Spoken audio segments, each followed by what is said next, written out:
अस्सलाम वालेकुम बेटा, कैसे हैं आप सब लोग। बेटा मेरी आवाज़ सबको ठीक आ रही है?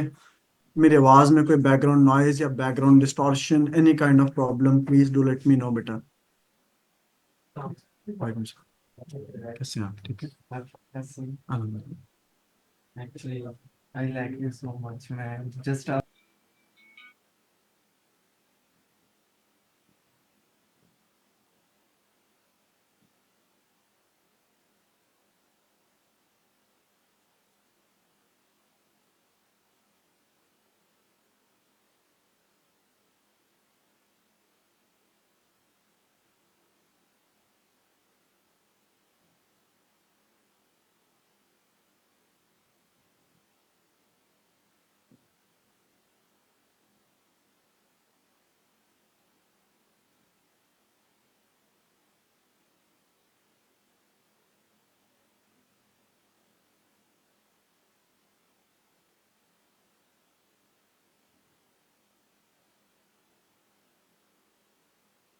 अच्छा बेटा, लास्ट टाइम हमने क्या पढ़ लिया था, प्लीज मुझे बताएंगे।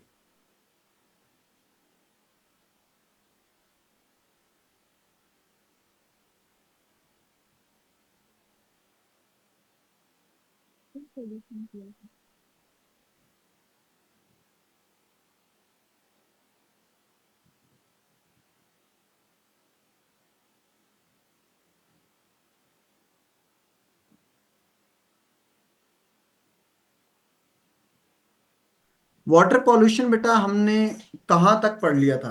आयशा बेटा प्लीज मुझे बताएंगे, वाटर पॉल्यूशन हमने कहाँ तक पढ़ा था? सजेशंस कंप्लीट कर ली थी हमने?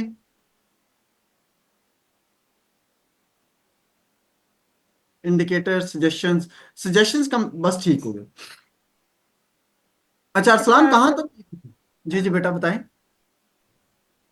सर अभी हम साइंटिफिक ट्रीटमेंट पढ़ने लगे थे, national water policy, drinking water policy of Pakistan. अच्छा बेटा, हमने national drinking water policy of Pakistan से हमने स्टार्ट करना है, NDWP 2009।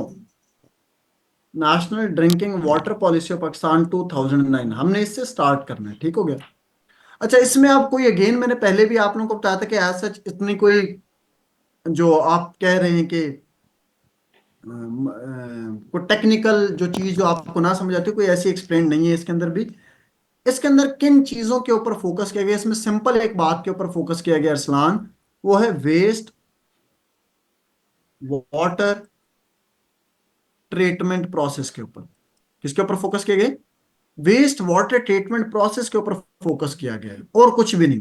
ठीक है, कि हमारे पास जो पानी है उसको आपने वेस्ट, उसको इस प्रोसेस से गुजार के आगे सप्लाई करना है। मगर कैसे, वो एक कहानी अलग है, हम देख लेते हैं।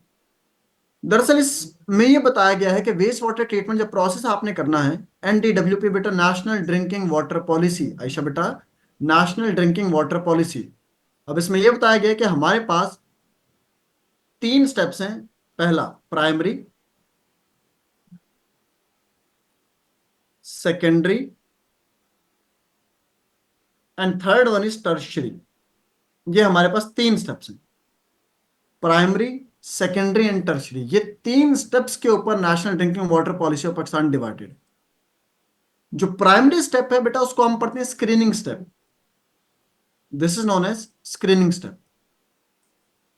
अच्छा स्क्रीनिंग स्टेप में हमारे पास क्या होते हैं, जितने भी हमारे मैक्रो मॉलिक्यूल्स हैं, जितने भी हमारे जो हमें नेकेड आई से नजर आ रहे हैं, जो हमें नेकेड आई से नजर आ रहे हैं, जैसे हमारे पास है बेटा लॉग्स, जैसे हमारे पास बेटा डेड बॉडीज, जैसे हमारे पास बुशेस, जैसे हमारे पास प्लास्टिक्स, ये वो चीजें हैं जो आपको नेकेड आई से नजर आ रही हैं। तो पहले स्टेप में क्या होता है, स्क्रीनिंग स्टेप में बेटा आप इन चीजों को रिमूव करते हैं।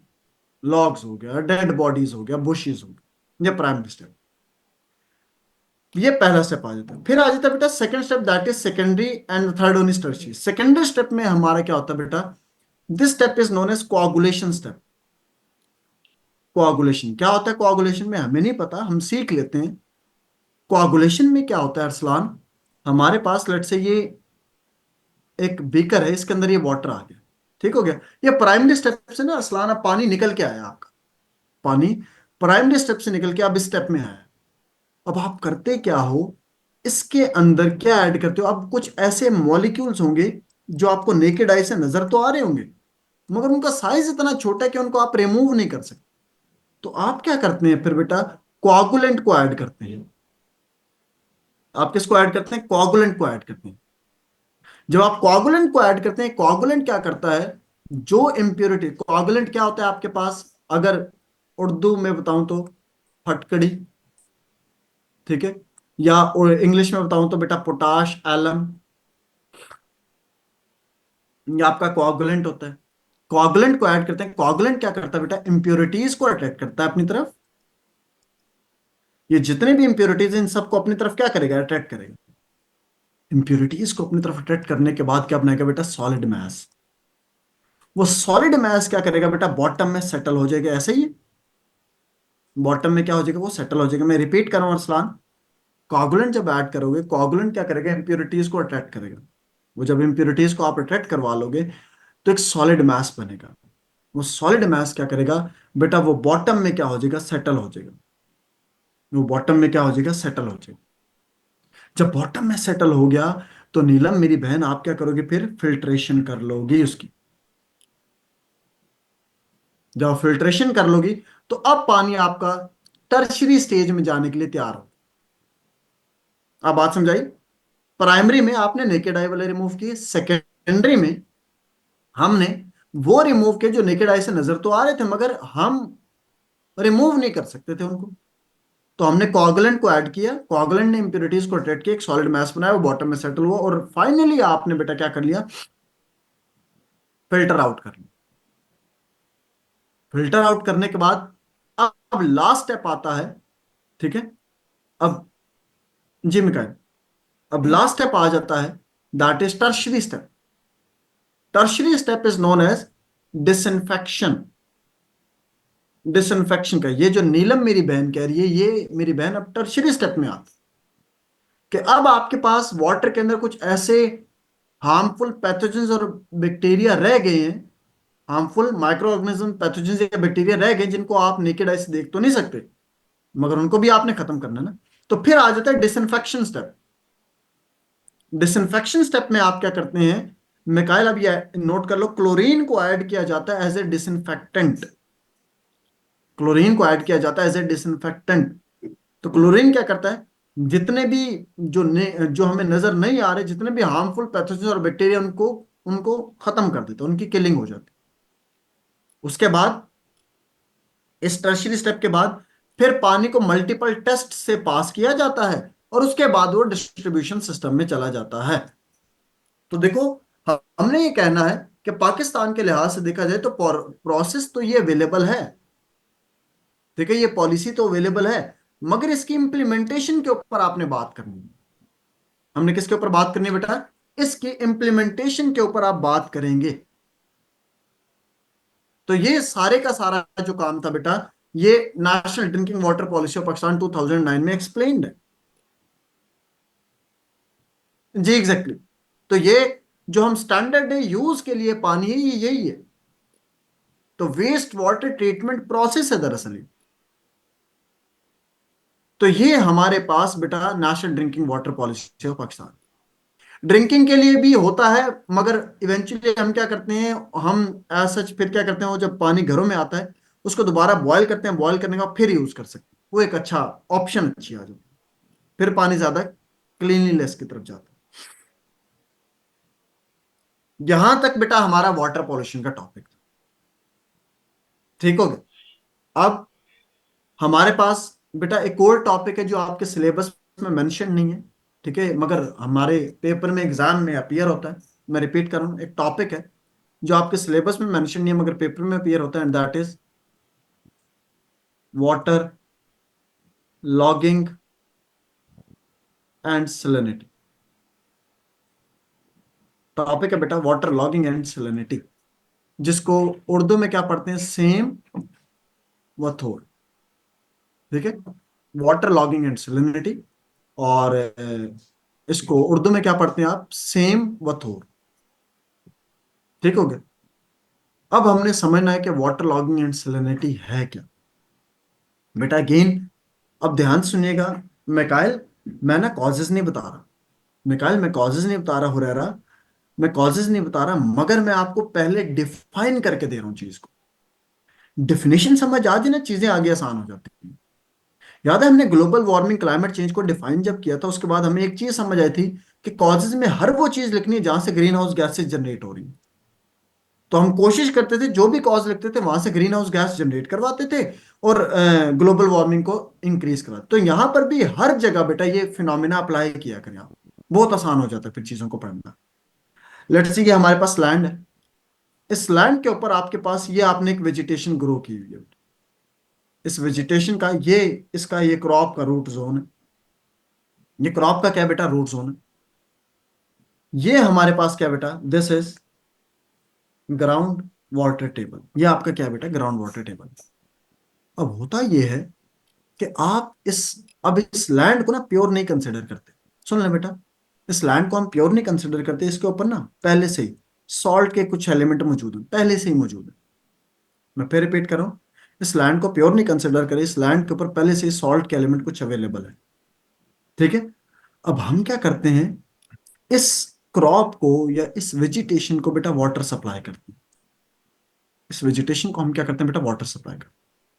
अब जब पानी सप्लाई होता है, सुनिएगा, पानी जब बेटा सप्लाई होता है तो पानी दो पार्ट में डिवाइड होता है।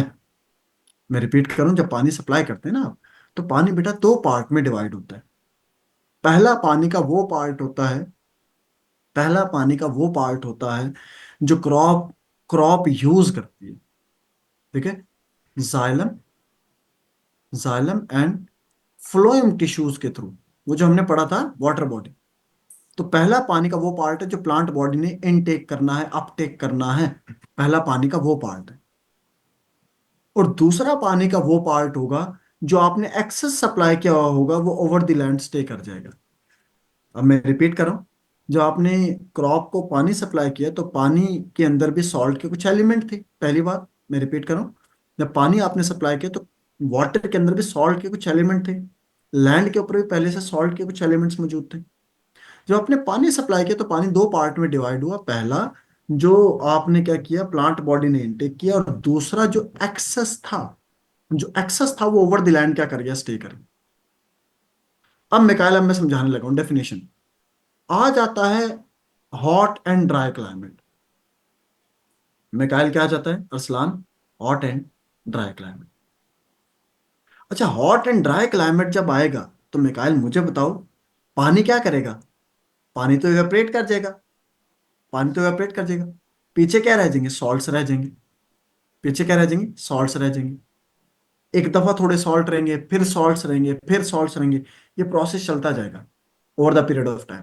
जब ये चलता जाएगा, जब ये प्रोसेस चलता जाएगा, इस सरफेस को हम क्या पढ़ेंगे, सेलाइन सरफेस। इस सरफेस को हम क्या पढ़ेंगे, सेलाइन सरफेस। और इस कॉन्सेप्ट को क्या पढ़ेंगे, सेलेनिटी। इस कॉन्सेप्ट को हम क्या पढ़ेंगे, सेलेनिटी। तो सेलेनिटी आपके पास क्या है, accumulation of salts over a piece of land. कि बहुत ज्यादा सॉल्ट्स का जो इकट्ठा हो जाना होता है उसको बेटा सेलेनिटी पढ़ते हैं। हमने सिर्फ डिफाइन किया है, मैं फिर रिपीट करूं बेटा, कॉजेस के ऊपर हमने बात नहीं की।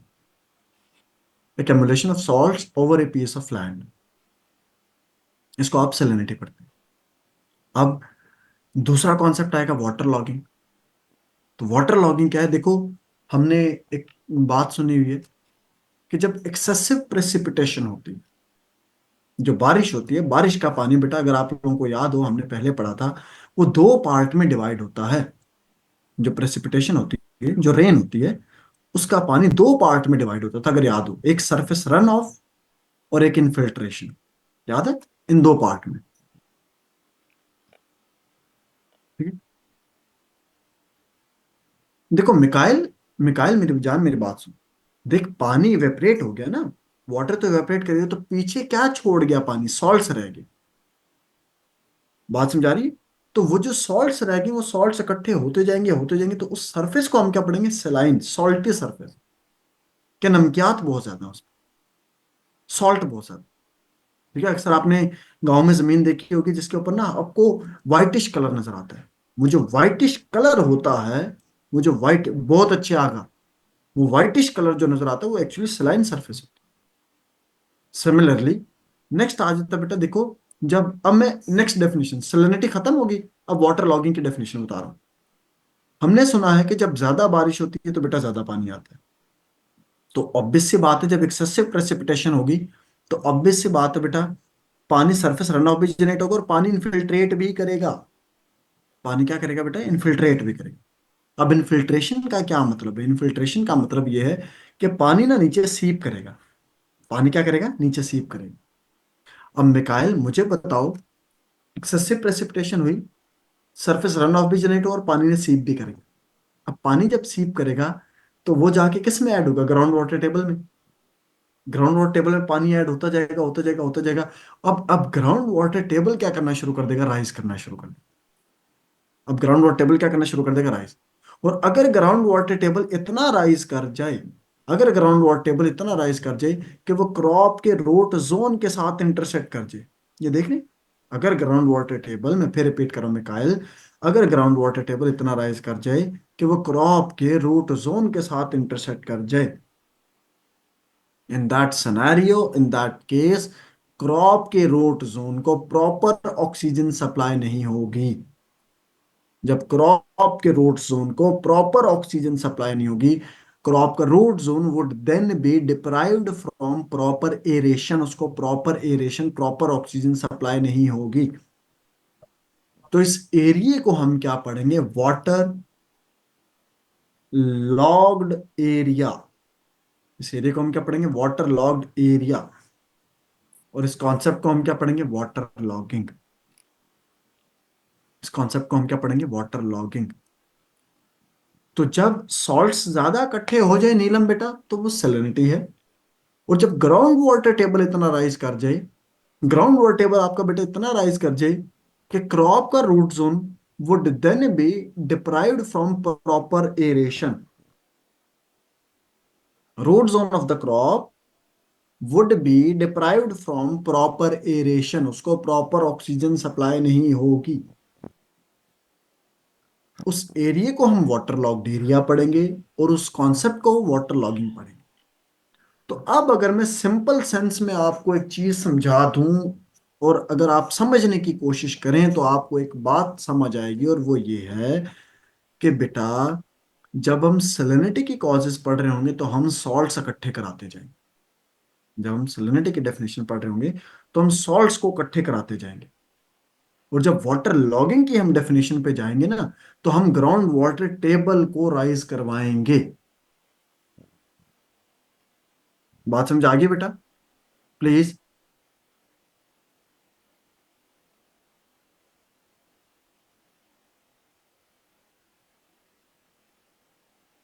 ठीक हो गया? अब ना नीलम मेरी बहन, अब सलमा आगा, अब मेरी जान, हम क्या करेंगे आगा? अब हम इसकी वो कॉजेज के ऊपर बात करेंगे। जी मेरे बाप बेटा। सर अस्सलाम वालेकुम। एक्चुअली ये दरमियान में इंटरनेट का इशू था तो मीटिंग लीव हो गई थी। आप अगर ये डेफिनेशन रिपीट कर दें वाटर लॉगिंग की तो। वाटर लॉगिंग बेटा क्या होता है कि crop, root zone of the crop, root zone of the crop would be deprived from proper aeration.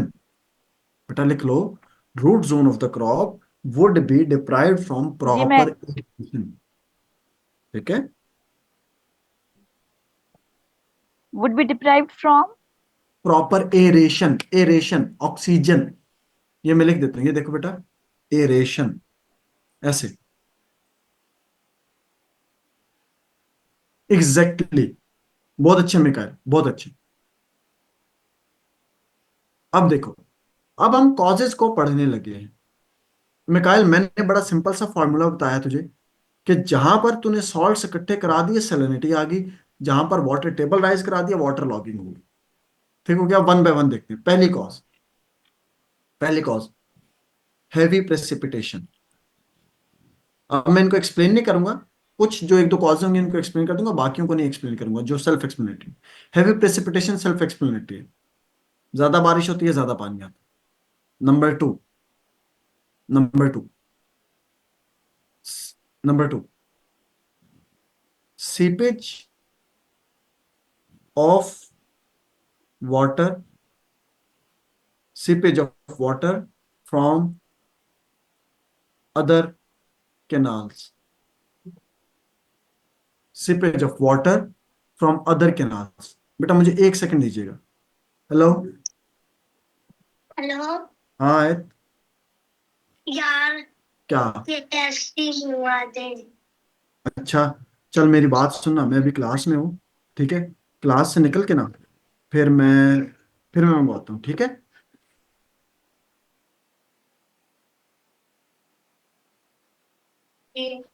अच्छा चल सही है ना, मैं फिर भेजता हूँ ना, ठीक है? मैं भेजता हूँ। तू किधर है अभी, घर ही है? 2,000 रुपया सही है, सही है, डन हो गया। ओके, अल्लाह हाफिज। सॉरी बेटा, वो मेरी भांजी का फोन आ गया था। अच्छा, सीपेज फ्रॉम अदर कैनाल्स,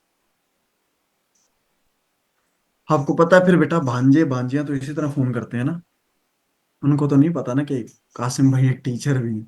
खैर, heavy precipitation. Number 2, seepage of water from mother canals. बहुत अच्छा पॉइंट बताया नीलम मेरे बच्चे ने। पुअर इरिगेशन सिस्टम,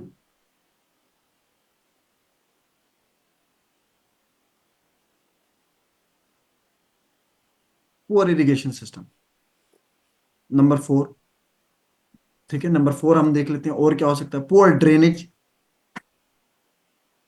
अब आपको एक बात समझ आ गई है,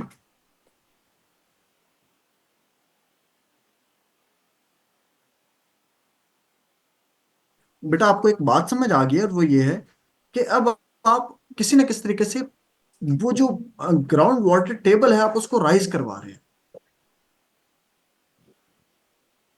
ग्राउंड वाटर टेबल को राइज करवा रहे हैं। 5th नंबर पे हमारे पास क्या है? Hot and dry climate. अच्छा, इस तरह की जो चीजें हैं ना, लैक ऑफ पॉलिसी हो गया या ये, इनको ना एंड पे नौशरवान रखा करो, क्योंकि ये साइंस से रेलेवेंट लीस्ट है ना, ठीक है? नंबर 6, हमारे पास और क्या हो सकता है हॉट एंड ड्राई क्लाइमेट के अलावा? Movement of winds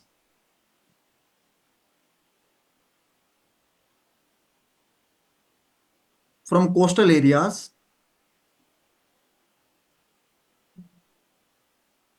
movement of winds from coastal areas carrying element of salts, salts के एलिमेंट है, movement of winds from coastal areas carrying elements of salts, ठीक है? इसी तरह हमारे पास heavy precipitation that is can be termed as because of global warming या climate change। जी ये skin बेटा। सर जो सेकंड पे आपने लिखा है seepage of water from other canals, तो वो पुअर इरिगेशन सिस्टम में आ जाएगा? कुछ हद तक, कुछ देखो, चलो हम इस तरह कर लेते हैं, पुअर इरिगेशन सिस्टम के बजाय हम ये कर देते हैं फ्लड इरिगेशन। अब ठीक है,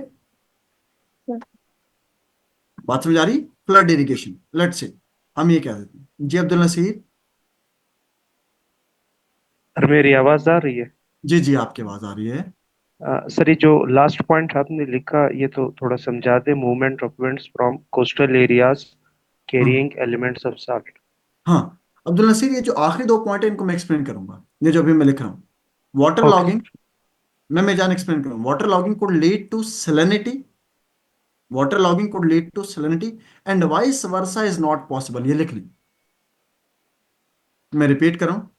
water logging could lead to salinity and vice versa is not possible, ठीक है? अब मैं बता देता हूं। पहला point again very much clear, मुझे इस चीज, मतलब मुझे नहीं लगता कि कोई इशू होगा। Seepage of water from mother canal या पूरा इरिगेशन सिस्टम, इनको हम एक ही एम्बेट में ट्रीट कर लेते हैं। आपने गांवों में देखा होगा कि जब पानी लगाने की बारी होती है, तो जिसकी पानी लगाने की बारी होती है उसके दिल में होता है कि जितना मेरी लैंड को ज्यादा पानी लगेगा उतना ही ज्यादा जो है ना वो अच्छा रहेगा। वो फ्लड इरिगेशन होता है। वो क्या होता है? फ्लड इरिगेशन होता है, ठीक हो गया? तो इन पहली रीजन से अगर देखा जाए, ये जितनी भी आपने रीजन लिखी ये वाली, इन सब से देखा जाए तो आपके पास क्या इशू हो रहा है? वाटर लॉगिंग का इशू हो रहा है। पानी का ग्राउंड वाटर टेबल राइज कर रहा है। अब जब ग्राउंड वाटर टेबल राइज करके अब हॉट एंड ड्राई क्लाइमेट लेकर आओगे तो सैलिनिटी आ जाएगी। इसी तरह अब अब्दुल नसीर देखो होता क्या है, होता यह है जब आपकी विंड्स फ्लो करती हैं, जो आपके विंड्स फ्लो करती हैं कोस्टल एरियाज से, तो जब वो फ्लो करती हैं तो वो क्या करती हैं? इरोजन करती है ना, इरोजन होती है, एब्रेजन होता है। जब इरोजन होता है तो वो सॉल्ट्स को, जो टाइनी टाइनी ड्रॉपलेट सॉल्ट के होंगे, उनको कैरी करके अपने साथ लेकर आते हैं। और वो जहां तक उनकी एनर्जी जाती है वो कैरी करके लेके जाती है, जहां पर उनकी एनर्जी डाउन होती है वहीं पर उसको डिपॉजिट कर देते हैं। तो मगर ऐसा नहीं होगा ये एक दिन में ये सैलिनिटी हो जाएगी, काफी टाइम लगेगा। बात समझ आ रही है? Over the course of action, over the period of time ये चीजें एक्यूमुलेट होती जाएंगी, होती जाएंगी, ये होती जाएंगी। इवेंचुअली जब बहुत ज्यादा सॉल्ट इकट्ठे हो जाएंगे फिर जाके सैलिनिटी का कॉन्सेप्ट आ जाएगा। तो विंड जो फ्लो करती है कोस्टल एरियाज से, तो वो जब इरोजन करती हैं तो वो सॉल्ट्स के एलिमेंट को साथ कैरी करके लेकर जाती हैं। जी फायजा बेटा। सर एक्चुअली नेट डिस्कनेक्ट हो गई, तो आप वो seepage of water from other canals का क्या बता रहे थे? बेटा ये पूर इरिगेशन सिस्टम है ना, ये दोनों पूर इरिगेशन सिस्टम में आते हैं कि आपका इरिगेशन सिस्टम ठीक नहीं है। जब आपका इरिगेशन सिस्टम ठीक नहीं है तो बेटा क्या होता है कि कभी आप पानी ज्यादा सप्लाई करें, कभी कम सप्लाई करें, कभी आपकी कैनाल से पानी ड्रेन होकर आपकी लैंड में आ रहा है, कभी नहीं जा रहा। बात समझ आ रही है? ये इश्यूज होते वो तो मैं एक बात समझी, लेकिन फिर हमने इन दोनों को अलग अलग मेंशन क्यों किया? हैं बेटा। इसके साथ मैंने ये देखो क्या लिखा हुआ है, फ्लड इरिगेशन लिखा है। मैंने कहा है पोर इरिगेशन सिस्टम के बजाय आप फ्लड इरिगेशन लिख दें, वो ठीक रहेगा। ठीक है? Okay sir. अच्छा नसीर, अब बात समझ आ गई कोस्टल एरियाज की? यस ठीक सर। है, कॉन्सेप्ट क्लियर हो गया? Yes sir. चलो अब नसीर, जो मजे का कॉन्सेप्ट है, प्लीज बेटा ध्यान सुनिएगा। जो मजे का कॉन्सेप्ट है वो ये है, water logging could lead to salinity and vice versa is not possible. इसका मतलब ये देखो, ये लैंड है, ये लैंड है। अब ग्राउंड वाटर टेबल क्या करता है? राइज करता है। अब ये राइज करके जो आपके वर्स्ट केसेस होते हैं उनमें लैंड की सरफेस के ऊपर आपको इस तरह नजर आता है। अब जब ग्राउंड वाटर टेबल राइज करता है ना तो वो अपने साथ सेडिमेंट्स को लेकर आता है। जब ग्राउंड वाटर टेबल राइज करता है तो अपने साथ बेटा सेडिमेंट्स को लेकर आता है। अब सेडिमेंट्स या सॉल्ट्स को लाके उसको लैंड की सरफेस पे डिपॉजिट कर देगा। और इन केस आ जाए हॉट एंड ड्राई क्लाइमेट, तो सारे का सारा पानी क्या कर जाएगा? इवेपोरेट कर जाएगा। पानी तो कर गया इवेपोरेट, पीछे क्या रहेगा? सॉल्ट्स। तो बेटा बात समझ आइए, जब भी सैलिनिटी लेकर आनी है, जब भी सैलिनिटी लेकर आनी है तो हॉट एंड ड्राई क्लाइमेट ले आना। पानी को लाकर हॉट एंड ड्राई क्लाइमेट ले आना, सैलिनिटी आ जाएगी।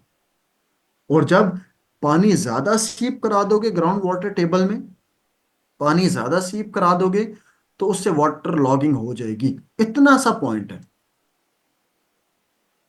अब इसके इम्पैक्ट्स क्या आएंगे? ऑब्वियसली आपके क्रॉप्स ग्रो नहीं करेंगी। पाकिस्तान के ग्रेरियन इकोनॉमी, जब क्रॉप्स ग्रो नहीं करेंगी तो आपकी इकोनॉमी भी इफेक्ट होगी, आपका ट्रेड भी इफेक्ट होगा, फूड इनसिक्योरिटी भी होगी, माइग्रेशन ऑफ पीपल भी होगा, आउटब्रेक ऑफ डिजीज भी होगा। आप कहेंगे मतलब सारे के सारे इश्यूज इसी से रिलेट कर, कुछ भी करते हैं कोई गुनाह कबीरा नहीं। मैंने आपको पहले ही बताया कि इम्पैक्ट्स को बड़े अच्छे से एक्सप्लेन किया, डिटेल्ड करके। ठीक है? एग्जैक्टली लास्ट में जो पॉइंट इसमें आ जाता है सजेशन का, सजेशन क्रॉप यहां बेटा वही सारी बात है। सजेशन, सजेशन में अब हम क्या देंगे बेटा? सबसे पहले हम कहेंगे सजेशन, ध्यान सुनिएगा नसीर, सबसे पहली सजेशन है लिफ्ट इरिगेशन सिस्टम। अरसलान, सबसे पहली सजेशन है लिफ्ट इरिगेशन सिस्टम। क्या होता है लिफ्ट इरिगेशन सिस्टम? ट्यूबवेल। आप ट्यूबवेल को इंस्टॉल करते हैं। अब ट्यूबवेल क्या करेगा? जहां पर आपके ग्राउंड वाटर जो है वो रेज्ड होगा, वहां से पानी एक्सट्रैक्ट करेगा और दूसरी जगह पानी सप्लाई करेगा जहां पर पानी की डिमांड है। Lift irrigation system. नंबर 2, आप जिस तरह आप फ्लड इरिगेशन यूज कर रहे थे, तो यहां पर क्या करेंगे आप? Drip irrigation. क्या यूज करेंगे बेटा? Drip irrigation. Drip irrigation engineering की इरिगेशन टेक्निक है जिसमें हम सिर्फ उतना ही पानी बेटा सप्लाई होता है जितनी पानी की डिमांड है, जितनी पानी की डिमांड है, वो ड्रिप इरिगेशन। नेक्स्ट, हमारे पास लिफ्ट इरिगेशन,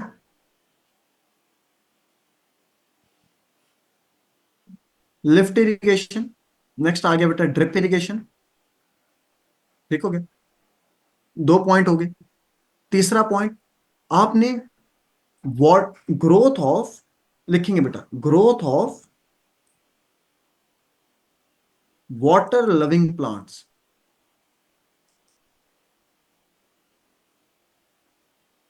फिलहाल बेटा जिस तरह ड्रिप नहीं चलती होती, ठीक है, ड्रिप नहीं चलती होती, उस तरह ड्रिप इरिगेशन सिस्टम होता है। पानी उतना ही सप्लाई होता है जितनी पानी की डिमांड होती है, ठीक है, उससे ज्यादा पानी नहीं सप्लाई होता।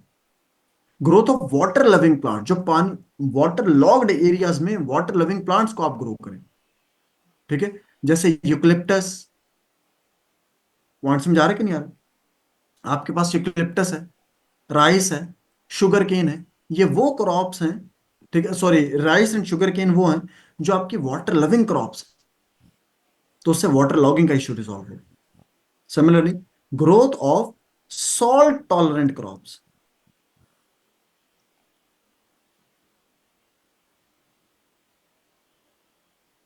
हाँ इधर ये हिसाब है, यकीन करें, ठीक है। सॉल्ट टॉलरेंट क्रॉप्स कौन सी? आपके पास ब्लूबेरी है, आपके पास वीट है, वीट के कुछ टाइप्स होती हैं, आपके पास ब्लूबेरी है, ये सारी की सारी बेटा किस में आ जाती है? फिर इसमें आ, तो बेटा ये मैंने आपको बताया हाँ बहुत अच्छा आयशा बेटा, इम्प्रूव ड्रेनेज सिस्टम, जिसको हम पढ़ते हैं कैनाल लाइनिंग। कैनाल लाइनिंग करें, कैनाल लाइनिंग करें ताकि पानी सीप भी ना हो और पानी उसके अंदर ड्रेन होके भी ना आए, सीपेज रिड्यूस हो जाएगी, ड्रेनेज सिस्टम आपका इम्प्रूव्ड होना चाहिए। तो बेटा ये सारी के सारे फिर सजेशंस आ गए। यहाँ तक प्लीज मुझे चैट बॉक्स में ओके कॉल मी ऑल क्लियर बेटा प्लीज, ताकि हम नेक्स्ट टॉपिक स्टार्ट करें। जी अफशा बेटा। अस्सलाम वालेकुम सर। वालेकुम सलाम बेटा। सर इम्पैक्ट्स और इफेक्ट्स हमारे पास सेम होते हैं ना? साइंस के लिहाज से ठीक है, सेम है ठीक हो गया सर। बेटा। मुझे इसका आइडिया नहीं है होता क्या ये स्कीम, बेटा मुझे इसका आइडिया नहीं है ये मल्चिंग क्या होता है, मुझे नहीं पता इसका, मैंने पढ़ा नहीं हुआ इसके बारे में, माजरत बेटा। अच्छा अब जी अब्दुल नसीर।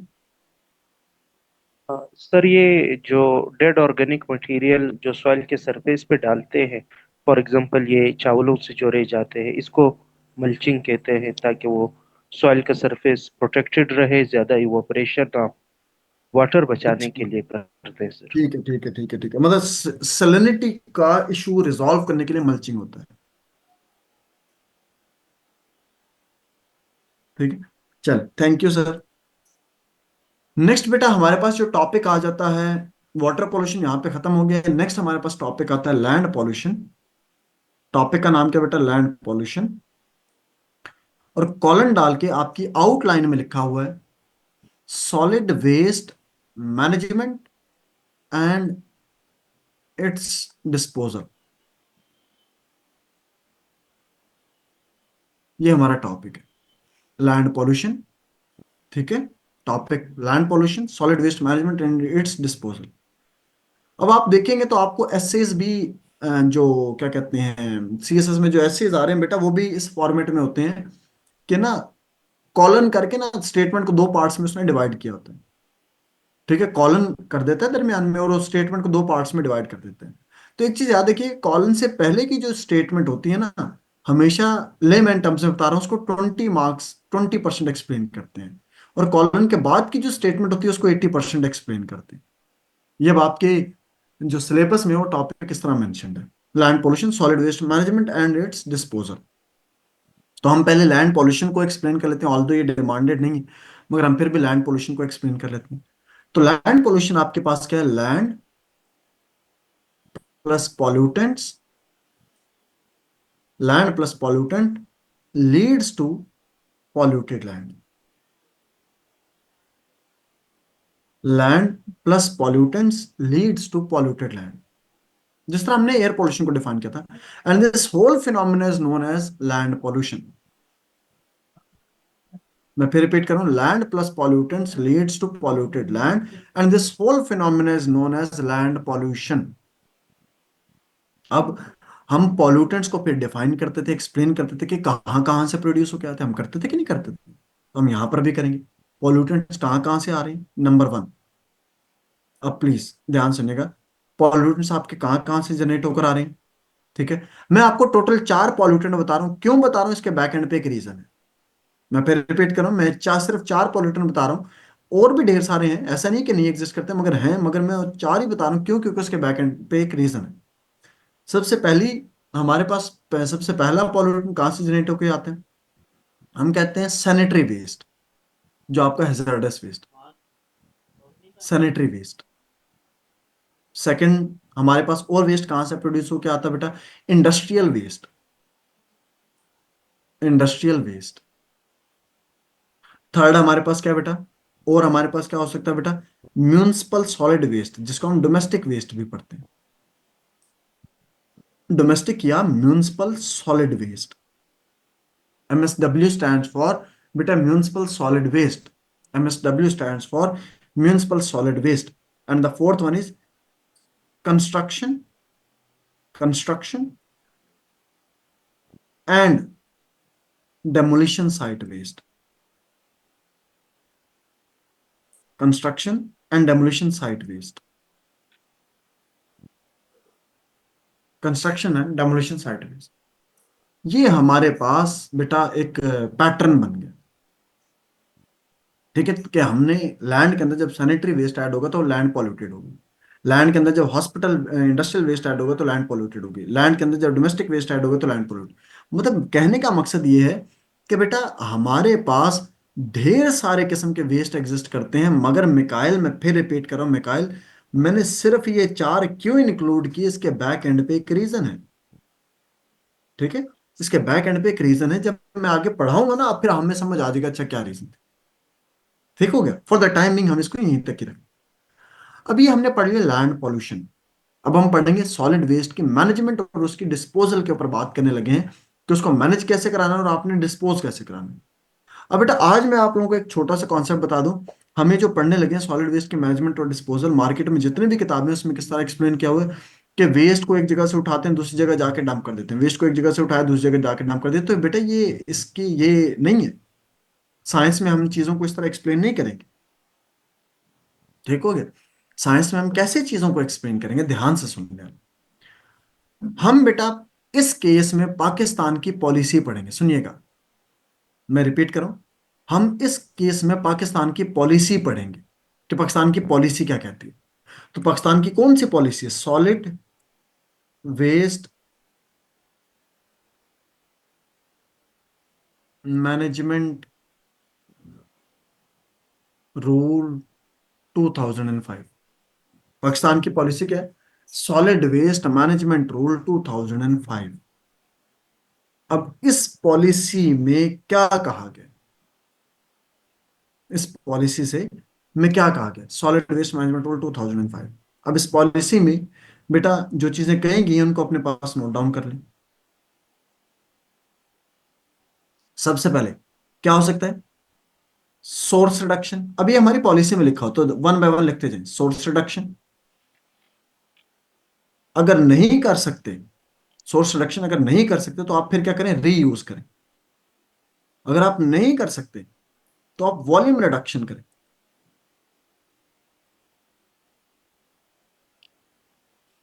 नहीं कर सकते रिसाइकल करें, नहीं कर सकते लैंडफिल करें, नहीं कर सकते इंसिनरेट कर दें, जला दें। आखिरी ऑप्शन कहेगी ये जला दें। रिसाइकल तीसरे नंबर पे आता है। एक सेकंड बेटा, एक सेकंड मत लिखिएगा, गलत ना लिख देना, पॉलिसी में ये थर्ड नंबर पे आता है।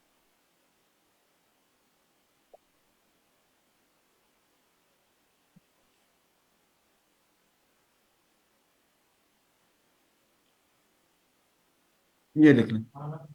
अच्छा, सोर्स रिडक्शन नहीं कर सकते, रीयूज करें, नहीं कर सकते रिसाइकल करें, नहीं कर सकते वॉल्यूम रिड्यूस करें, वेस्ट का वॉल्यूम रिड्यूस करें, नहीं कर सकते लैंडफिल करो। अगर कुछ भी नहीं कर सकते ना, आपके पास कोई भी ऑप्शन नहीं, आखिरी ऑप्शन दी गई कि आप जला दो इसको, आप क्या कर दो, इसको जला दो। तो इस वजह से अगर मैं इस अप्रोच को फॉलो कर रहा हूं, अगर मैं ऊपर से नीचे आ रहा हूं, तो यह है लीस्ट फेवर्ड। ये क्या है बेटा, लीस्ट फेवर्ड है, लीस्ट फेवर्ड। अगर मैं नीचे से ऊपर की तरफ जा रहा हूं, इंसिनरेट नहीं करें, लैंडफिल कर दें, लैंडफिल नहीं करें, वॉल्यूम रिड्यूस कर दें, वॉल्यूम रिड्यूस ना करें, रिसाइकिल कर दें।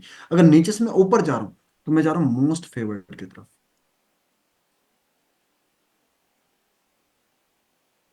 बेटा ये बात समझ आ गई आप लोगों को? तो ये हमारी पॉलिसी है।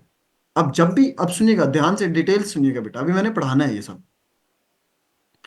अगर पेपर में आ जाता है व्हाट आर द अप्रोचेस या what are the techniques of solid waste management in Pakistan, आप ये 6 की 6 टेक्निक लिखोगे, उन सब को हार्डली 2 2 सेंटेंसेस, 2 to 3 सेंटेंसेस में एक्सप्लेन कर दोगे। हर एक टेक्निक को ज्यादा से ज्यादा 2 से 3 सेंटेंसेस में आप एक्सप्लेन कर दोगे, इससे ज्यादा नहीं। कितने, 2 से 3 सेंटेंसेस में उसको बेटा एक्सप्लेन कर दोगे, that would be more than enough. अगर पेपर में क्या आ जाता है कि सॉलिड वेस्ट मैनेजमेंट की पाकिस्तान में अप्रोचेस क्या है, तो फिर तो इन सबको 2 2 3 3 सेंटेंसेस में एक्सप्लेन कर दो। इफ नॉट, जो आज तक नहीं हुआ, आज तक ऐसा नहीं हुआ कि इनको एक्सप्लेन करने के लिए ऑप्शन दिया हो, तो मेजरली ऐसा नहीं हो, तो पेपर में ना ये दो आपको टॉपिक देता है, लैंडफिल और इंसिनरेट, ये 5 5 मार्क्स के आपको देता है। तो अब, तो इनको हम डिटेल से सेपरेटली पढ़ लेते हैं। सबसे पहला टॉपिक है लैंडफिल। लैंडफिल, अब लैंडफिल आपके पास क्या है बेटा, अब डिफाइन करेंगे। लैंडफिल आपके पास क्या है, किसी भी वेस्ट को, किसी भी गार्बेज को या किसी भी रबिश को, मैं रिपीट करूं, किसी भी वेस्ट को, किसी भी गार्बेज को या किसी भी रबिश को डंप करने के लिए एक डेजिग्नेटेड साइट जो होती है, उसको लैंडफिल साइट पड़ती है। किसी भी वेस्ट को, किसी भी गार्बेज को या किसी भी रबिश को डंप करने के लिए एक डेजिग्नेटेड साइट जो होती है बेटा, उसको आप लैंडफिल साइट पढ़ते हैं। पॉइंट समझा रहे कि नहीं यार?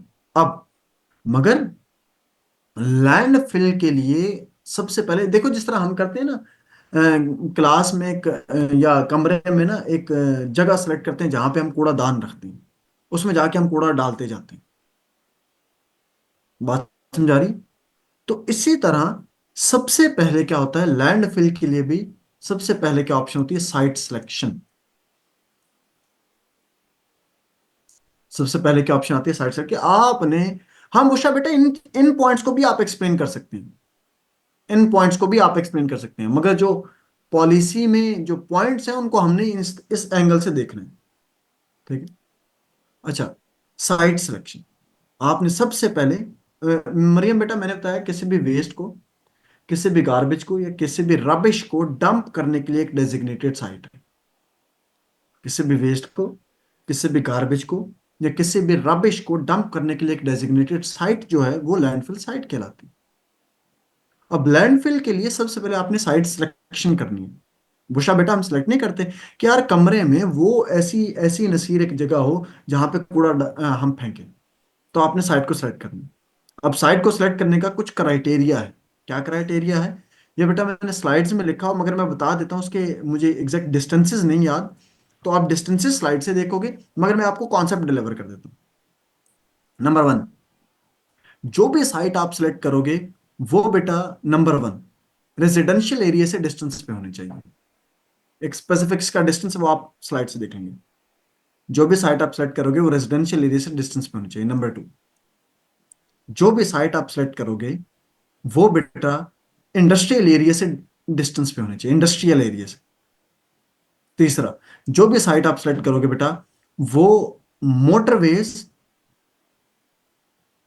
एंड हाईवेज से डिस्टेंस पे होनी चाहिए। मोटरवेज एंड हाईवेज से वो डिस्टेंस पे होनी चाहिए।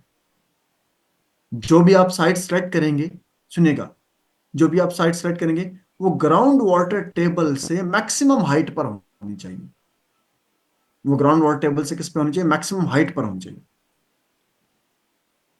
जो भी आप साइट सेलेक्ट करेंगे उसमें आपको residential, Mikail, residential industrial motorway highways ground water table से मैक्सिमम हाइट के ऊपर होना चाहिए। ठीक है, मोटरवेज हाईवेज से ग्राउंड वाटर टेबल में, ग्राउंड वाटर टेबल से मैक्सिमम हाइट के ऊपर होना चाहिए।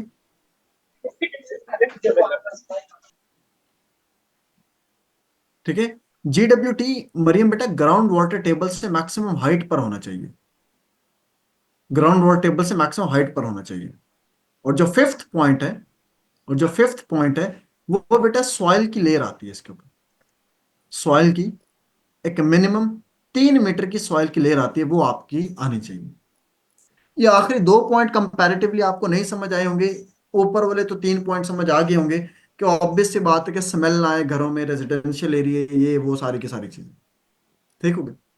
अब साइट आपने सेलेक्ट कर ली कि जहां पर मिकाइल आपने वेस्ट को डंप करना है। अब सेकंड जो स्टेप आता है दैट इज एक्सकवेशन। अब आप क्या करते हो, उसकी एक्सकवेशन करते हो। तो चलो अब एक्सकवेशन कर लेते हैं। हमारे पास ये हमने साइट सेलेक्ट की थी, ये हमने एक्सकवेट कर ली,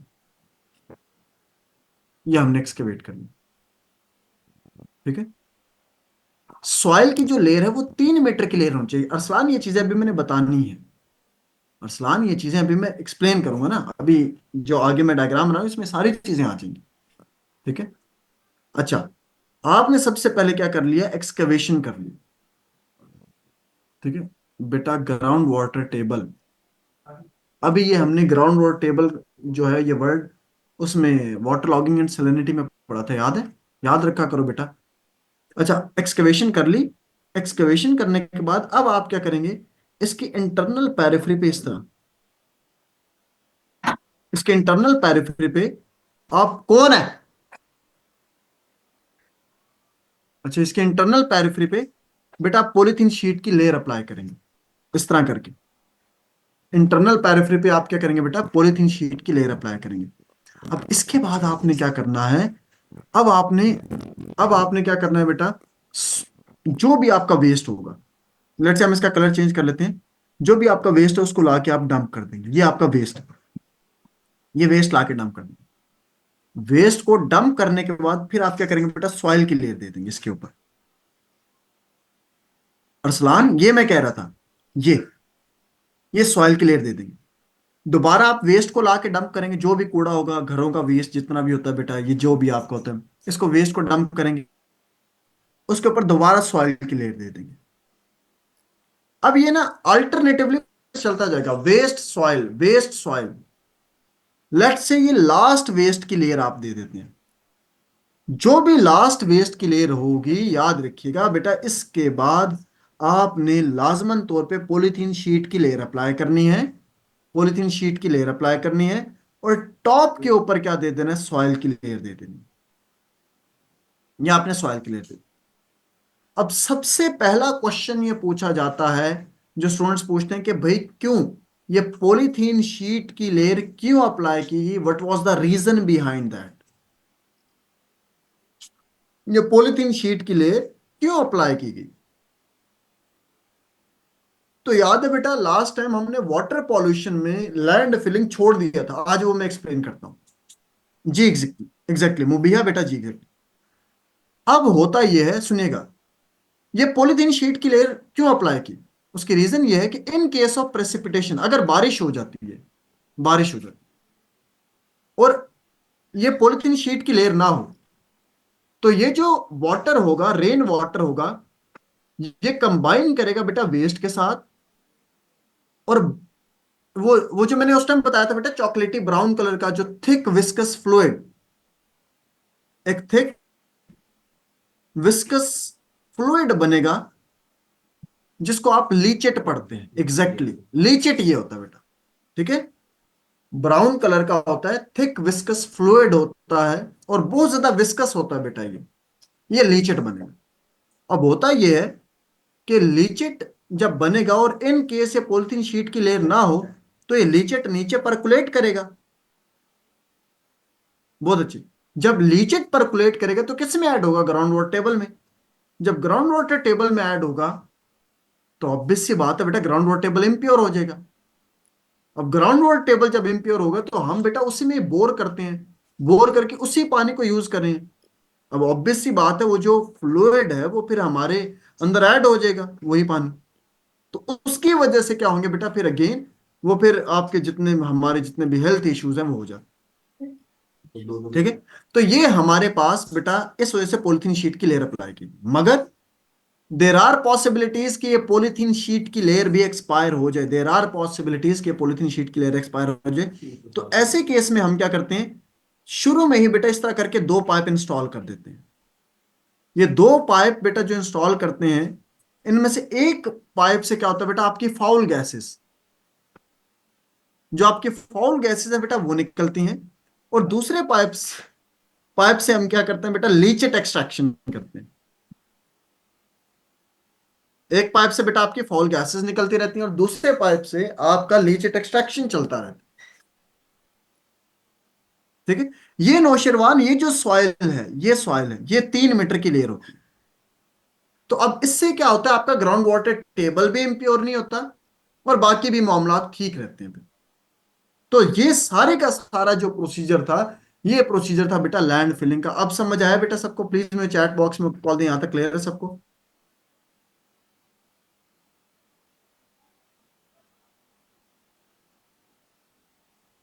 बेटा ऑल ऑफ यू क्लियर?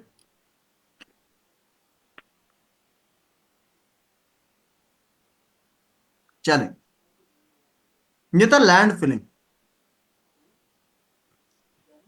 मुबिया बेटा लीचिट ऑब्वियसली बेटा फिर वो वाटर के अंदर ऐड होके आ गया ना।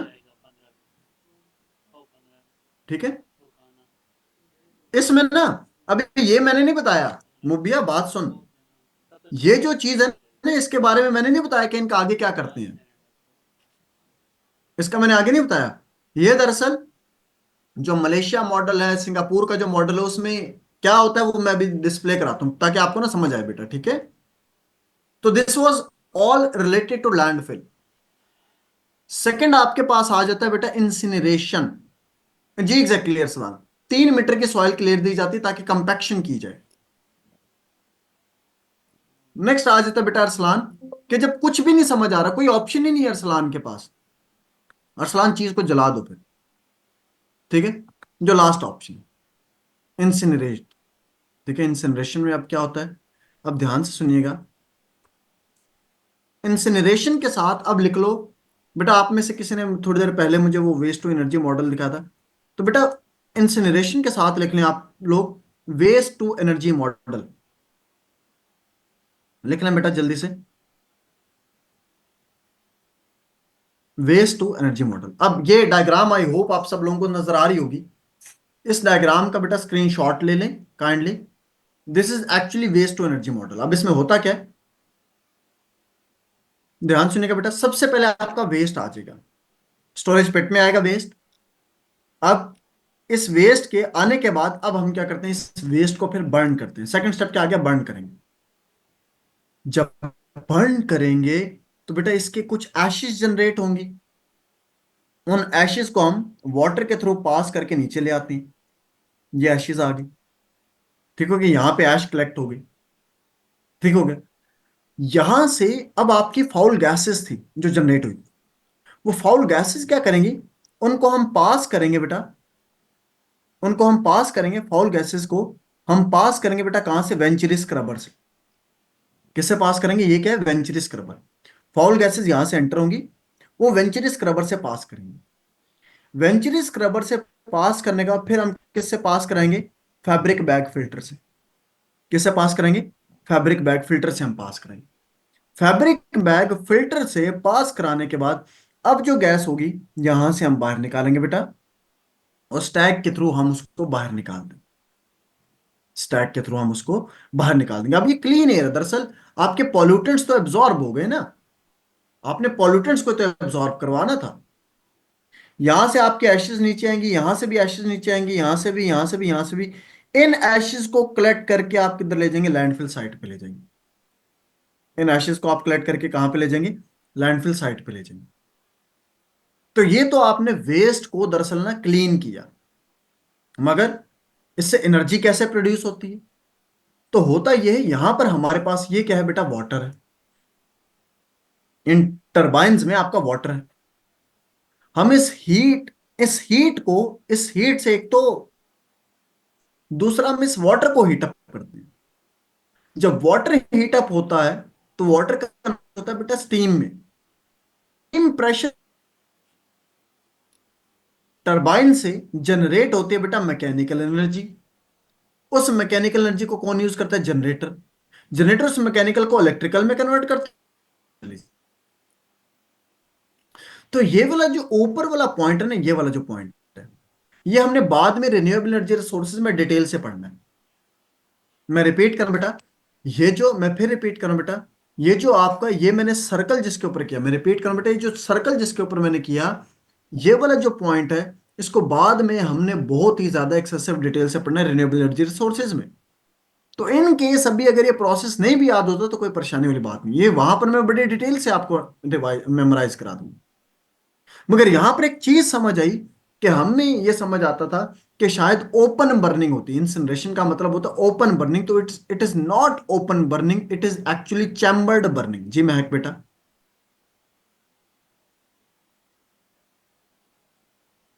महक बेटा क्या क्वेश्चन है?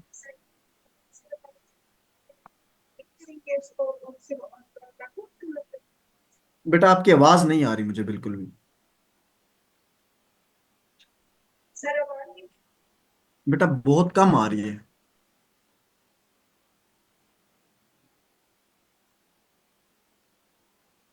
तो बेटा आई होप अब सब लोगों को इस चीज का आइडिया हो गया होगा कि ये प्रोसेस काम किस तरह कर रहा है।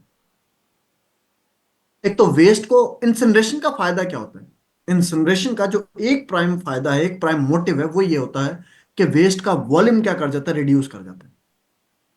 रिपीट कर रहा हूं, वेस्ट का वॉल्यूम क्या कर जाता है बेटा, रिड्यूस कर जाता है। ठीक है, तो एक वेस्ट भी मिनिमाइज हो गया, दूसरा आपने क्या किया, यहां से एनर्जी भी जनरेट करी। महक बेटा मैसेज लिख दो, मैसेज लिख दो, मेरी बहन मैं पढ़ लेता हूँ। तो बेटा यहां तक प्लीज मुझे चैट बॉक्स में okay call the, all of you clear.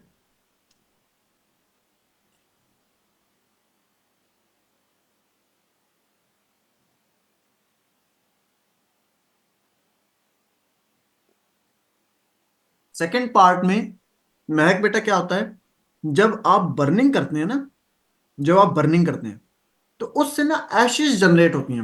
उन एशेस को नीचे कलेक्ट कर दिया जाता है और उनको हम किस पे ले जाते हैं, उनको हम किधर ले जाते हैं, लैंडफिल साइट पर ले जाते हैं। और उसी हीट को यूज करते हुए आप वाटर जब हीटअप होता है वो स्टीम में कन्वर्ट होता है, स्टीम प्रेशर एक्सर्ट करती है टरबाइन और फिर वो आगे साइकिल चलता है। बेटा बात समझ आ गई है? मेहरान यही तो बता रहा हूं, फर्दर ट्रीटमेंट ऐश की क्या, लैंडफिल कर दिया जाके। तो अब ये जो मॉडल है, this is known as incineration या वेस्ट टू एनर्जी मॉडल। बेटा ये चीज याद रखिए। अब इसमें अक्सर वो आपसे पूछ लेता है, एग्जैक्टली अरसलान, ठीक है, वो जो आपकी गैसेस हैं उनको वेंचुरी स्क्रबर और इन दोनों से हमने पास कराना। अब इसको थोड़ा सा और आगे लेकर चलते हैं। अक्सर वो आपसे अरसलान एग्जाम में पूछता है, what are the issues of solid waste management in Pakistan. Arsalan क्या पूछ रहे हो, what are the issues of solid waste management in Pakistan, Pakistan में सॉलिड वेस्ट मैनेजमेंट के इश्यूज बताएं। तो अरसलान जब भी, मैं एक बड़े मजे की बात बता रहा हूं, जब भी पाकिस्तान के किसी भी चीज से रेलेवेंट इश्यूज देखने हो, ध्यान से, जब भी पाकिस्तान के किसी भी चीज के बारे में हुरैरा आपने इश्यूज देखने हो, आप पता है क्या करना, आप सिंपली पाकिस्तान की बेटा पॉलिसी को पढ़ें, पाकिस्तान की पॉलिसी को पढ़ें और उसको रिवर्स कर दें। पाकिस्तान की पॉलिसी को पढ़ें, उसको रिवर्स कर दें। वो जो रिवर्स करोगे वो बेटा पाकिस्तान के इश्यूज हैं, उन्हीं इश्यूज को बेटा रिवर्स कर देना, वही सजेशंस हैं। बात समझ आ रही है? जो भी पाकिस्तान की पॉलिसी है बेटा, उसके जो पॉइंट्स हैं उनको रिवर्स कर दो। कैसे, अभी मैं करके दिखाता हूं। अभी हमने पढ़ा कि इंसिनरेशन लास्ट ऑप्शन में था हमारे, तो अब पाकिस्तान के इश्यूज, जी यूनुस, सर स्क्रीन शो नहीं हो रहा। स्क्रीन मैंने डिस्प्ले ही नहीं कराई यूनस, मैं तो बोल रहा हूँ अभी, ठीक है, सिर्फ बोल रहा हूँ। तो अब बेटा जो मैं जनरल बात करूं, सुने बेटा, ऐसे ऐसे ही निकालने, जो पॉलिसी उसको उल्टा करो, इश्यूज उससे, उन्हीं इश्यूज। पहला पॉइंट क्या है कि हमने इंसिनरेशन करनी है, हमारी थी इंसिनरेशन लास्ट ऑप्शन पे। यहां पर हम कैसे लिखेंगे, यहां पर हम कैसे लिखेंगे कि इंसिनरेशन हमारी फर्स्ट प्रायोरिटी होती है, सबसे पहली प्रायोरिटी आपकी क्या होती है, इंसिनरेशन होती है। दूसरा, अच्छा ठीक है, आपने अगर इंसिनरेट करना है तो चैम्बर्ड बर्निंग है भाई, दूसरा इश्यू बता रहा हूं। तो हम क्या करते हैं, ओपन बर्निंग करते हैं as oppose to chambered burning. Open burning हम करते हैं as oppose to chambered burning. Number three हमने क्या कहा था, लैंड फिलिंग करनी है। हम क्या करते हैं, open dumping. Open dumping as oppose to land fill. हम क्या करते हैं, ओपन डंपिंग करते हैं as oppose to land fill. बात समझ आ रही कि नहीं आ रही? फिर हम क्या करें, हम वही कहें, रिसाइकल हम नहीं करते हैं, हम वेस्ट का वॉल्यूम ज्यादा प्रोड्यूस करते हैं, हमारे पास टेक्नोलॉजी नहीं है, हमारे पास ह्यूमन रिसोर्स नहीं है। फिर वो सारे के सारे पॉइंट्स लिखना शुरू करें। पहले हमेशा स्पेसिफिक पॉइंट्स पे शिफ्ट कर जाए तो फिर ठीक है। बेटा बात समझ आ गई सबको? Please all of you chat box में बेटा मुझे क्लियर है सबको?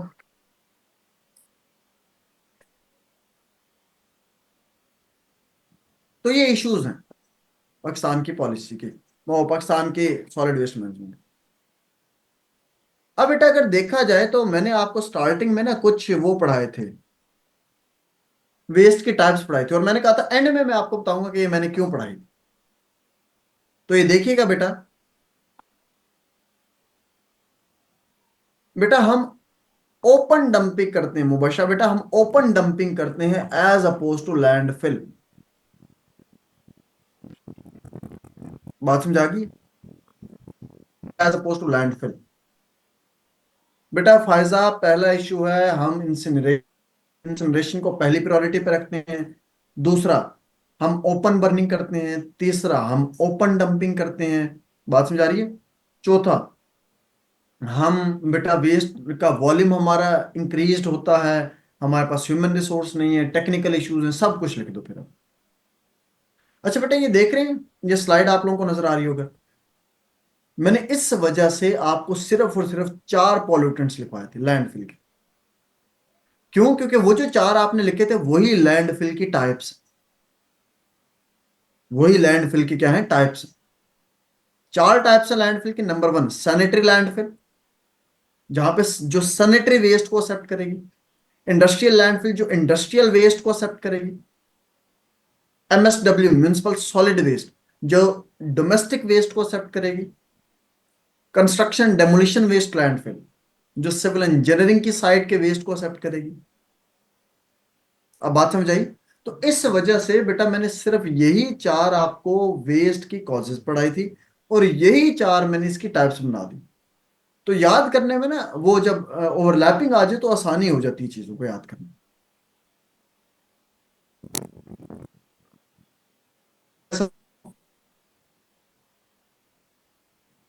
ये हमारे पास बेटा लैंड पॉल्यूशन था टॉपिक।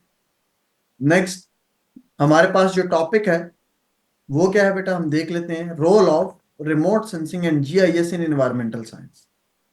ये देखिएगा बेटा, ये टॉपिक है हमारे पास, role of remote sensing and GIS in environmental science. अब वर्ड बाय वर्ड अगर देखा जाए, नेक्स्ट टॉपिक है, रोल का मतलब होता है बेटा एप्लीकेशन या इंपॉर्टेंस। एप्लीकेशन बतानी किसकी, रिमोट सेंसिंग की और GIS की। अब ये दोनों चीजें हैं क्या, ये दोनों बेटा सॉफ्टवेयर्स हैं। ये दोनों क्या बेटा, सॉफ्टवेयर्स हैं। ये दोनों, रिमोट सेंसिंग के अलग सॉफ्टवेयर्स होते हैं, GIS के अलग सॉफ्टवेयर्स होते हैं। तो अक्सर पेपर में GIS की एब्रिविएशन पूछी जाती है, GIS स्टैंड फॉर, तो GIS stand for geographic geographic information system या geo information system, which means earth के बारे में इंफॉर्मेशन कलेक्ट करने का जो सिस्टम है वो जियो इंफॉर्मेशन सिस्टम है, जीआईएस है। अर्थ के बारे में जो इंफॉर्मेशन कलेक्ट करने का सिस्टम है वो जीआईएस कहलाता है। तो role of remote sensing and GIS in environmental science. Remote sensing हमारे पास क्या है, अब वन बाय वन देख लेते हैं। फायजा बेटा, रिमोट क्या है? Remote something which is far away, something which is far away, जो हमसे दूर है वो रिमोट है, रिमोट एरिया जिस तरह हम कहते हैं, something which is far away. Sensing, sensing mean to collect data, ठीक है। तो अब वर्ड बाय वर्ड अगर डेफिनेशन देखी जाए, रिमोट सेंसिंग क्या है?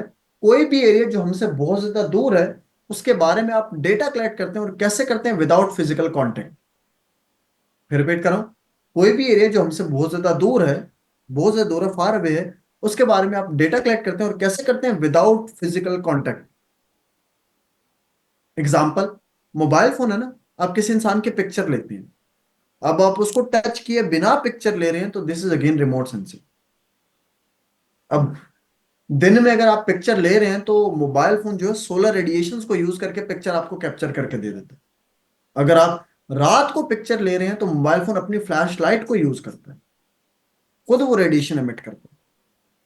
तो ये रिमोट सेंसिंग है। वैसे मैंने आपको बता दिया कि रिमोट सेंसिंग अलग है, जीआईएस अलग है, मगर जब मैं पढ़ाऊंगा, अब मैं आप लोगों को बता रहा हूं बेटा, जब मैं रिमोट सेंसिंग और जीआईएस पढ़ाऊंगा, मैं इन दोनों को कंबाइन करके आपको क्लैरिटी डेवलप, ठीक है, ताकि आप कंफ्यूज मत हो।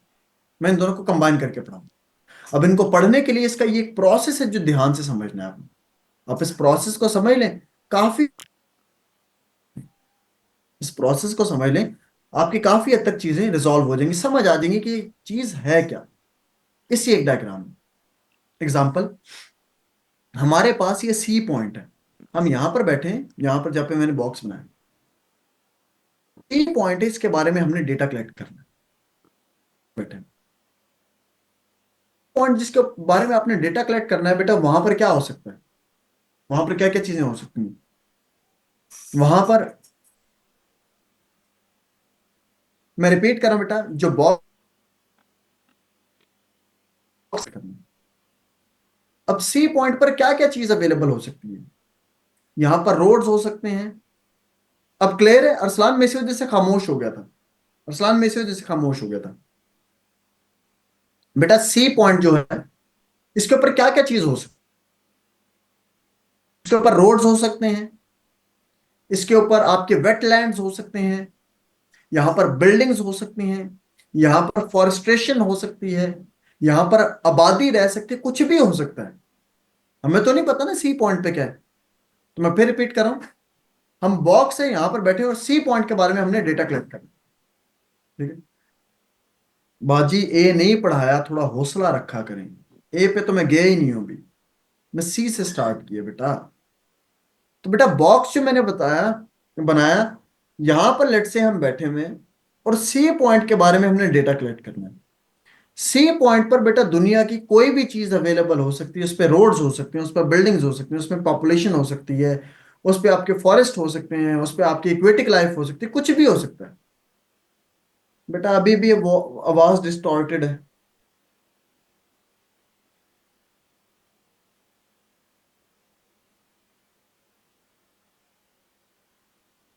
अच्छा, कुछ भी चीज हो सकती है। अब होता यह है अरसलान, सोलर रेडिएशंस आएंगी, सोलर रेडिएशंस आएंगी, वो इस ऑब्जेक्ट के साथ स्ट्राइक करेंगे। ए इल्यूमिनेटिंग सोर्स है, ए हमारा सन है, ए हमारा सन है, सन इल्यूमिनेटिंग सोर्स है। सोलर रेडिएशन आएंगे, इस ऑब्जेक्ट से स्ट्राइक करेंगे। हम एक लेट से, ये जो स्क्रीन है इसमें आपको कुछ व्हाइट नजर आ रहा है, कुछ ब्लैक नजर आ रहा है, क्यों ऐसा क्यों है? अगर किसी चीज का कलर व्हाइट नजर आ रहा है, इट मींस वो तमाम रेडिएशंस को एब्जॉर्ब कर रहा है, सिर्फ व्हाइट कलर को रिफ्लेक्ट बैक कर रहा है। इसी तरह अगर किसी चीज का ब्लैक कलर नजर आ रहा है, तो इट मींस वो तमाम कलर्स को एब्जॉर्ब कर रहा है, सिर्फ ब्लैक कलर को रिफ्लेक्ट बैक कर रहा है। तो यहां पर भी उरूज बेटा यही होता है अरसलान, के रेडिएशंस यहां पर आके स्ट्राइक करती हैं, ठीक है। यहां पर रेडिएशन आके स्ट्राइक करेंगे सी पॉइंट से, सी पॉइंट कुछ रेडिएशन को एब्जॉर्ब करेगा और बाकियों को क्या करेगा? रिफ्लेक्ट बैक कर देगा। हर ऑब्जेक्ट, हर पॉइंट अपने लिहाज से रेडिएशन को एब्जॉर्ब करेंगे। रोड्स अपने लिहाज से रेडिएशन एब्जॉर्ब करेंगे, इसी तरह बिल्डिंग्स अपने लिहाज से रेडिएशन एब्जॉर्ब करेंगे, हर एक चीज अपने लिहाज से रेडिएशन एब्जॉर्ब करेंगे। रेडिएशन एब्जॉर्ब होंगे और बाकी क्या होंगे, रिफ्लेक्ट बैक होके डी पॉइंट पर आ जाएंगे। डी पॉइंट क्या है, रिकॉर्डिंग सोर्स। ई पॉइंट को छोड़ दें, इस पे मैं क्रॉस लगा रहा हूं।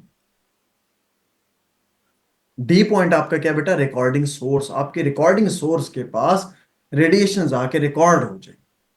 अब शुरू से बताएं, सन इल्यूमिनेटिंग सोर्स इल्यूमिनेट करेगा सी पॉइंट को। सी पॉइंट पर डिफरेंट ऑब्जेक्ट्स होंगे, हर एक अपने लिहाज से रेडिएशन को एब्जॉर्ब करेगा, बाकी रिफ्लेक्ट बैक होकर डी पॉइंट पे चले जाएंगे। डी पॉइंट पर रिफ्लेक्ट बैक होने के बाद वो सारी की सारी कहां पर आ जाएंगे, फिर अर्थ स्टेशन पर। वो कहां पे आ जाएंगे बेटा, अर्थ स्टेशन पर आ जाएंगे। मैं फिर रिपीट कर रहा हूं बेटा, वो कहां पे आ जाएंगे, अर्थ स्टेशन पे आ जाएंगे। अर्थ स्टेशन पे, अब ये चीज लिख लीजिएगा बेटा, ये यहां पर लिखी नहीं हुई है। अब होता ये है, अर्थ स्टेशन पर आपको जब एक चीज मिलती है बेटा, हमने इंजीनियरिंग में इस सॉफ्टवेयर को इस्तेमाल किया था, इसमें मैं बता रहा हूं। अर्थ स्टेशन पे जब आपको एक चीज मिलती है, जो चीज मिलती है वो एक पिक्चर के फॉर्मेट में होती है। वो एक पिक्चर के फॉर्मेट में होती है। उस पिक्चर को फिर हम कहां पे लेकर जाते हैं, हमारी जीआईएस की पिक्चर लाइब्रेरी में। हमारे जीआईएस की क्या बनी होती है बेटा, पिक्चर लाइब्रेरी। उस पिक्चर लाइब्रेरी में, जीआईएस की जो पिक्चर लाइब्रेरी बनी होती है, उसमें जाके हम कलर्स को मैच करते हैं। जीआईएस की जो पिक्चर लाइब्रेरी है उसमें जाके हम कलर्स को मैच करते हैं, और कलर्स को मैच करने की वजह से हम क्या करते हैं, ऑब्जेक्ट्स जो हमारे होते हैं उनको आइडेंटिफाई करते हैं। ऑब्जेक्ट्स को क्या करते हैं, आइडेंटिफाई करते हैं। उसमें ना डिफरेंट कलर्स बने होते हैं, क्या रोड का ये कलर होगा, ग्रास का ये कलर होगा, इस तरह करके ना हमें। तो हम क्या करते हैं बेटा, ऑब्जेक्ट्स को आइडेंटिफाई कर लेते हैं कि हमारे क्या, कौन कौन से क्या क्या ऑब्जेक्ट्स हैं। ऑब्जेक्ट्स को आइडेंटिफाई करने के बाद फिर हम क्या करते हैं, इसका एक प्रॉपर मैप ड्रॉ करते हैं। इसका एक प्रॉपर अरसलान मैप ड्रॉ करते हैं using some kind of software like AutoCAD. AutoCAD एक सॉफ्टवेयर है, मैं रिपीट कर रहा हूं, हमने इंजीनियरिंग में यूज किया था, मैं फिर रिपीट कर रहा हूं, ऑटोकैड एक सॉफ्टवेयर है। तो एक प्रॉपर मैप आप ड्रॉ करते हैं यूजिंग दिस सॉफ्टवेयर ऑटोकैड, और उसके बाद फिर इसको जीआईएस सॉफ्टवेयर में इंपोर्ट करते हैं। फिर हम क्या करते हैं, जीआईएस सॉफ्टवेयर में इसको क्या करते हैं, इंपोर्ट करते हैं, और फिर हम उसकी किसके ऊपर, पॉइंट्स के ऊपर चले जाते हैं, एप्लीकेशंस के ऊपर। फिर हम एप्लीकेशंस के ऊपर जाते हैं। अब होता क्या है, ध्यान सुनिएगा, जो शुरू में आपको पिक्चर मिली है ना, जो शुरू में आपको पिक्चर मिली थी, इसको जब जूम करते हैं ना, इसके पिक्सल्स खराब हो जाते हैं। मैं रिपीट कर रहा हूं, जब शुरू में आपको पिक्चर मिलती है, अगर इसको आप जूम करें तो इसके पिक्सल्स खराब हो जाते हैं।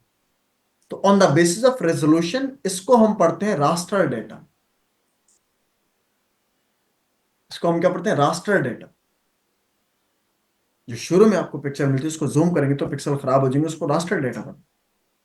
और जब आपने इसका प्रॉपर मैप ड्रॉ कर लिया, सुन ले, जब आपने इसका प्रॉपर मैप ड्रॉ कर लिया, अब इसको जूम करने से पिक्सल खराब नहीं होंगे, इसको हम पढ़ते हैं वेक्टर डेटा। वेक्टर डेटा बेटा, ये मैं अब स्लाइड चेंज करने लगा हूं, तो ये स्लाइड खत्म हो जाएगी, इस वजह से इसको नोट डाउन कर लें या स्क्रीनशॉट ले लें, ठीक है। तो अब ये जो आपको बेटा, अब हमें एक बात समझ आई कि आई होप आप लोगों ने बेटा इसका स्क्रीनशॉट ले लिया होगा। मैं स्लाइड चेंज करूं बेटा। अब यहां तक आपको एक बात समझ आई कि ये जो आपने यहां तक डेटा कलेक्ट किया था, ये जो मैंने बनाया है, ये था रिमोट सेंसिंग। आई है जीआईएस सॉफ्टवेयर के थ्रू, ठीक है, ताकि आपको ना वो हो जाए, क्योंकि आपसे तो इतना टेक्निकल उसने पूछना नहीं है ना, ठीक है। तो जीआईएस, ये जीआईएस सॉफ्टवेयर के थ्रू फिर इसके एप्लीकेशन आती है। अब इशू ये है कि अब क्या एप्लीकेशन आएंगे इसके, सुनिएगा ध्यान से बेटा। तो आखिरी पॉइंट है, एप्लीकेशंस क्या होंगी। एप्लीकेशंस की जब बात की जाए तो बेटा इसमें बड़ी सिंपल सी बात है कि आप एक कॉन्सेप्ट को सीखें। हमें पहले ये देखें कि यहां से किस चीज के बारे में इंफॉर्मेशन मिल रही है। हमें यह पता चलेगा कहाँ हमें फिजिकल फीचर्स ऑफ अर्थ के बारे में इंफॉर्मेशन मिली, किसके बारे में, फिजिकल फीचर्स ऑफ अर्थ के बारे में इंफॉर्मेशन, जैसे कहाँ पे पॉपुलेशन ज्यादा है कहाँ पे कम है, कहाँ पे बिल्डिंग ज्यादा है कहाँ पे कम है, कहाँ पे रोड है कहाँ पर नहीं है, कहाँ पे फॉरेस्ट एरिया ज्यादा है कहाँ पर नहीं है, कहाँ पे माउंटेन्स है कहाँ पे नहीं है, कहाँ पे प्लेन्स है कहाँ पे प्लेट्यू है। मतलब अर्थ के फिजिकल फीचर्स के बारे में एक एक चीज के बारे में आपको इंफॉर्मेशन मिलेगी। तो फिजिकल फीचर्स ऑफ अर्थ में जो जो बातें आती हैं बेटा सारी लिख लो। कौन कौन सी बातें आती हैं, अब ये एप्लीकेशन है। सबसे पहले हमें बेटा पॉपुलेशन कैरेक्टरिस्टिक्स का पता चलता है कि कहां पे पॉपुलेशन ज्यादा कहां पे कम है, पॉपुलेशन डेंसिटी जो है। नंबर 2, हमें फॉरेस्ट कवर के बारे में पता चलता है कहां पे फॉरेस्ट कवर ज्यादा है कहां पे कम है। पॉइंट समझ आ रहा है कि नहीं आ रहा। हमें कम्युनिकेशन नेटवर्किंग के बारे में पता चलता है, कम्युनिकेशन नेटवर्क के बारे में पता चलता है कहां पे रोड है कहां पर नहीं है। बेटा अगर आपने कभी देखा हो, जब मैप पे आप देख रहे हो तो जीपीएस सॉफ्टवेयर जो है तो वो इस सॉफ्टवेयर के ऊपर चलता है। वो जो आपको एक डॉट नजर आ रहा होता है ना, वो तो जीपीएस के थ्रू नजर आ रहा है, मगर वो सारे का सारा जो नीचे मैप बना हुआ वो जीआईएस सॉफ्टवेयर के थ्रू बनाया है हमने। बात समझ आ रही। इसी तरह हमें और क्या पता चलता है, ठीक है। वाह कुलसुम बेटा बहुत अच्छे, बहुत अच्छे बेटा, गुड, ठीक है। तो नहीं हाँ, इनको दो दो लाइनों में सलमा बेटा आपने एक्सप्लेन करना है। और क्या हो सकता है बेटा, आपको वेदर डेटा मिलता है, आपको क्या मिलता है, वेदर डेटा मिलता है। The most important one, environmental impact assessment आप करते हैं इसके थ्रू। मैं रिपीट कर रहा हूं, इन्वायरमेंटल इंपैक्ट असेसमेंट, किसी भी प्रोजेक्ट की इन्वायरमेंटल इंपैक्ट असेसमेंट कि ये प्रोजेक्ट इधर लगना चाहिए या नहीं लगना चाहिए। एग्जाम्पल के तौर पे देखिएगा, ये एक एरिया है, ये एक एरिया है, मैं कहता हूं यहां पे हमने प्रोजेक्ट लगाना है, तो इस सॉफ्टवेयर में हम क्या करते हैं, प्रोजेक्ट को लगा के इस पे फिर बफर जोन बनता है, हम बफर जोन बनाते हैं। मैं रिपीट कर रहा हूं, लेट से ये प्रोजेक्टेड है कि यहां पे आपने प्रोजेक्ट लगाना है, तो हम क्या करेंगे, फिर सॉफ्टवेयर में जाके इस लोकेशन को आइडेंटिफाई करके इसके अराउंड क्या करते हैं, एक सर्कल बनाते हैं, इसको हम बफर जोन पढ़ते हैं। हम ये देखते हैं अगर इसमें पॉपुलेशन ज्यादा आ रही है, अगर ज्यादा लोग नजर आ रहे हैं तो ये प्रोजेक्ट फिजिबल नहीं है। अगर लोग ज्यादा हैं, इसकी एमिशन, इस प्रोजेक्ट से एमिशन ज्यादा होंगी और लोगों की सेहत खराब होगी तो ये प्रोजेक्ट फिजिबल नहीं है।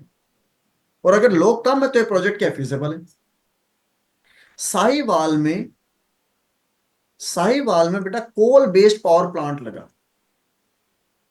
कोल बेस्ड पावर प्लांट लगा, तो उस टाइम का जो वो था, ये इन्वायरमेंटल इंपैक्ट असेसमेंट जो किया गया उसमें पता लगा कि ये कोल बेस्ड पावर प्लांट नहीं लगना चाहिए, मगर वो लगा दिए गए। तो आज देखें साहिवाल में स्मोक इसी इसी प्रोजेक्ट की वजह से होती है।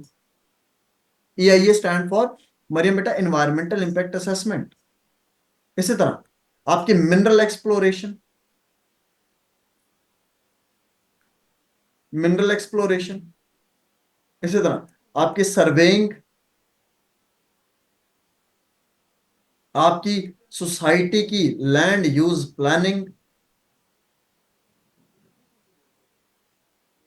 मतलब आप यू नेम इट, आप जिस चीज मर्जी का नाम लें बेटा वो इस सॉफ्टवेयर में यूज होगा। जिनको नहीं आता ना बेटा, मैंने इसी वजह से बड़ा सिंपल करके इनको बताया कि आपने जो चीज आपके मर्जी जहन में है related to earth physical features आप लिखते चले जाएं, कोई मसला मसाइल नहीं।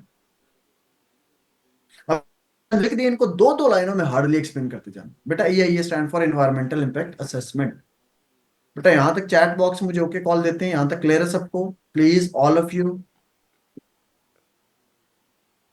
ये स्लाइड में बेटा चेंज कर रहा हूं प्लीज, ये स्लाइड में चेंज कर रहा हूं बेटा।